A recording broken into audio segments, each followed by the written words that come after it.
काहीही झाले तरी चालेल, परंतु शनी जयंतीच्या दिवशी ही एक चूक अजिबात करू नका. श्री स्वामी समर्थ. शनी जयंती ही यंदा 16 मेला शनिवारी आलेली आहे. शनी जयंती ही भगवान शनिदेवांच्या जन्माची तिथी मानली जाते. हिंदू पंचांगानुसार वैशाख अमावस्येला शनी जयंती ही साजरी केली जाते. शनिदेव हे सूर्यदेव व देवी छाया यांचे पुत्र आहेत. यम व यमुना ही त्यांची भावंडे आहेत. शनी जयंतीच्या दिवशी शनिदेवांची पूजा, उपवास, दान आणि मंत्रजप केल्याने शनिदोष, साडेसाती, आपल्या जीवनातील आर्थिक समस्या, अडथळे कमी होतात अशी श्रद्धा आहे. शनिदेव हे कर्मानुसार फळ देणारे न्यायप्रिय देव आहेत. त्यामुळे त्यांना कर्मफलदाता असेही म्हटले जाते. शनी हा सर्वात संत गतीने जाणारा ग्रह आहे. ज्योतिषशास्त्रानुसार नवग्रहामध्ये भगवान शनीचे प्रमुख स्थान आहे. वैदिक ज्योतिषशास्त्रात शनीच्या अशुभ ग्रहामुळे त्याला पापी ग्रह असे सुद्धा म्हटलेले आहे. मकर आणि कुंभ राशीचे स्वामी हे शनिदेव आहेत. क्रूर ग्रह म्हणून ओळखला जाणारा असा हा शनी काळ्या रंगाचा असून त्याच्याकडे एकूण 9 वाहने आहेत.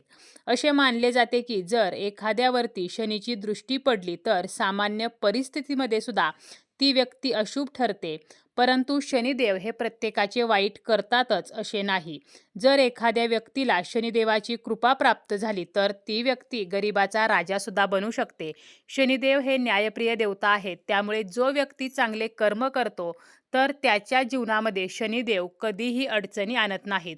परंतु जो व्यक्ती वाईट कर्म करतो, चुकीची कामे करतो, त्याला मात्र शनिदेव सोडत नाहीत.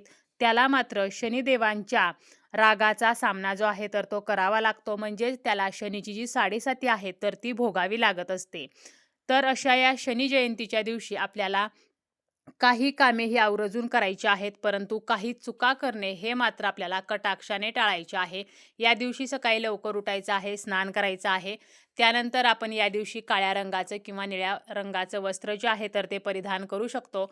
त्याचप्रमाणे शनिदेवांच्या मंदिरामध्ये जाऊन आपण पूजा सुद्धा करू शकतो. तसेच शनिदेवांना तेल अर्पण करू शकतो. महिलांनी मात्र शनिदेवांच्या मूर्तीला स्पर्श करू नये. तेल जे आहे तर ते थेट वाहू नये. त्याचप्रमाणे दुरून दर्शन घ्यावे. अगदी शनिदेवांच्या समोर उभं राहून महिलांनी दर्शन करू नये. दर्शन करत असताना बाजूला उभं राहून आपल्याला दर्शन करायचं आहे. असं म्हटलं जातं की शनिदेवांच्या अगदी समोर जर महिलांनी उभं राहून दर्शन केले तर आपल्याला काही त्रास होऊ शकतात. आपल्याला शनीच्या साडेसातीचा त्रास जो आहे तर तो भोगावा लागू शकतो. त्यामुळे महिलांनी दुरूनच दर्शन जे आहे तर ते करायचं आहे. त्याचप्रमाणे या दिवशी महिला शनीचा जो मंत्र आहे, ओम शं शनेश्वराय नमः, तर या मंत्राचा जप करू शकतात. गोरगरिबांना अन्नदान करू शकतात. त्याचप्रमाणे पिंपळ वृक्षाला या दिवशी आपल्याला प्रदक्षिणा घालायची आहे. पिंपळाच्या झाडाची पूजा करायची आहे. गर्भवती महिलांनी, त्याचप्रमाणे ज्यांना मासिक धर्म आहे, ज्यांना सुतक आहे, तर त्यांनी मात्र शनी जयंतीच्या दिवशी पूजा करणे हे टाळायचे आहे. शनी जयंतीच्या दिवशी आपण काय करावे तर शनी मंदिरामध्ये तेल अर्पण करावे. शनी महाराजांच्या चरणावर, मूर्तीवर किंवा त्या ठिकाणी जो दिवा असतो त्या ठिकाणी तेल अर्पण करायचं आहे. आता प्रत्येक शनी मंदिरामध्ये वेगवेगळे नियम असतात. काही शनी मंदिरामध्ये आपल्याला डायरेक्ट शनीच्या चरणावरती किंवा मूर्तीवरती तेल जे आहेत तर ते अर्पण करू देत नाहीत. मग अशा वेळेला आपण जे तेल नेलेलं आहे तर ते तेथील जे पुजारी वगैरे आहेत तर त्यांच्याकडे द्यायचं आहे. शनी जयंतीच्या दिवशी रुईच्या फुलांची माळ सुद्धा आपण शनिदेवांना अर्पण करू शकतो. त्याचप्रमाणे हनुमानाला सुद्धा आपण रुईच्या फुलांची या दिवशी माळ अर्पण करू शकतो. यंदा शनिवारी ही शनी जयंती आलेली आहे. त्यामुळे हनुमानाच्या पूजेला सुद्धा तेवढेच महत्त्व आहे.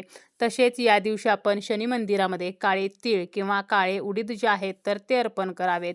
गरीब गरजू व्यक्ती जे आहेत तर त्यांना काही ना काही खायला द्यावं, दानधर्म करायचा आहे. तसेच या दिवशी मोहरीच्या तेलाचे दान करणे हे सुद्धा अत्यंत शुभ सांगितलेले आहे. या दिवशी छत्री, चप्पल तर या गोष्टी आपण दान करू शकतो. तसेच हनुमान चालीसा आपण या दिवशी पठण करायचे आहे. सुंदरकांडचं पठण करायचं आहे. ओम शं शनेश्वराय नमः, तर या मंत्राचा जास्तीत जास्त जप आपल्याला शनी मंदिरामध्ये करायचा आहे. शनी मंदिरामध्ये जाणं शक्य नसेल तर घरीच आपल्याला या मंत्राचा जप करायचा आहे. त्याचप्रमाणे शनी चालिसेचे सुद्धा पठण करायचं आहे. कालभैरवाष्टक सुद्धा आपण या दिवशी 11 वेळेला म्हणायचं आहे. तसेच आपल्या जीवनामध्ये जर काही समस्या असतील तर एका वाटीमध्ये मोहरीचं तेल घ्यायचं आहे. त्यामध्ये आपला चेहरा बघायचा आहे आणि तेलासह ही वाटी शनी मंदिरामध्ये दान करायची आहे. ज्यामुळे आपल्या जीवनातील सर्व अडचणी ह्या नष्ट होत असतात. या दिवशी काळ्या रंगाचे साहित्य, काळ्या रंगाच्या ज्या वस्तू आहेत तर त्याचे दान करावे. जसं की काळे तीळ आहेत, काळे उडीद आहेत, काळ्या रंगाची चप्पल असेल किंवा काळ्या रंगाची छत्री असेल तर अशा काळ्या रंगाच्या वस्तूचे शनी जयंतीच्या दिवशी दान करण्याला सुद्धा महत्त्व आहे. पिंपळाच्या झाडाला आपल्याला तिन्ही सांजेच्या वेळेला म्हणजे सायंकाळच्या वेळेला जल अर्पण करायचं आहे. पिंपळाच्या झाडाखाली सुद्धा आपल्याला तिळाच्या तेलाचा दिवा लावायचा आहे आणि पिंपळाच्या झाडाची पूजा करून आपल्याला पिंपळाच्या झाडाला 11 प्रदक्षिणा घालायच्या आहेत. यामुळे शनिदेवांची कृपा प्राप्त होते. आपल्याला जर साडेसातीचा त्रास असेल तर शनी जयंतीच्या दिवशी आवर्जून पिंपळाच्या झाडाची पूजा करायची आहे. यामुळे आपल्याला साडेसातीचा त्रास जो आहे तर तो कमी होतो, दुःखांपासून आपली सुटका होते. या दिवशी कावळ्याला किंवा एखाद्या काळ्या पक्षाला, काळ्या प्राण्याला चपाती आपल्याला खायला द्यायची आहे. काळा कुत्रा असेल तर त्याला आपल्याला चपाती खायला द्यायची आहे. ही चपाती बनवत असताना त्या चपातीमध्ये आपल्याला थोडासा गूळ घालून किंवा थोडीशी साखर घालून म्हणजे गोड आपल्याला चपाती बनवायची आहे आणि त्या चपातीला शक्य असेल तर मोहरीचं तेल लावायचं आहे आणि अशी चपाती काळ्या कुत्र्याला खायला द्यायची आहे. त्याचप्रमाणे आपण कावळ्याला या दिवशी भात जो आहे तर तो सुद्धा खायला देऊ शकतो. या दिवशी उडीद डाळीची खिचडी जर आपण खाल्ली तर शनीचा त्रास कमी होतो. त्यामुळे उडदाच्या डाळीची आपल्याला खिचडी बनवायची आहे आणि ती आपल्याला खायची आहे. या दिवशी काही गोष्टी मात्र कटाक्षाने टाळायच्या आहेत. कोणत्याही शुभ कार्याची या दिवशी सुरुवात करू नये. त्याचप्रमाणे दही, आंब्याचे लोणचे किंवा इतर आंबट पदार्थ आपल्याला या दिवशी खाणे टाळायचं आहे. नवीन वस्तूंची खरेदी करणे किंवा नवीन कपडे खरेदी करून ते परिधान करणे तर हे आपल्याला शनी जयंतीच्या दिवशी टाळायचं आहे. त्याचप्रमाणे नखे कापणे, केस कापणे हे टाळायचं आहे. या दिवशी केस धुवू नयेत, कारण या सर्व गोष्टी केल्यामुळे आपल्या घरांवरती वाईट परिणाम होत असतो. तसेच या दिवशी मांसाहार हा पूर्णपणे वर्ज्य करायचा आहे. मद्यपान वर्ज्य करायचं आहे.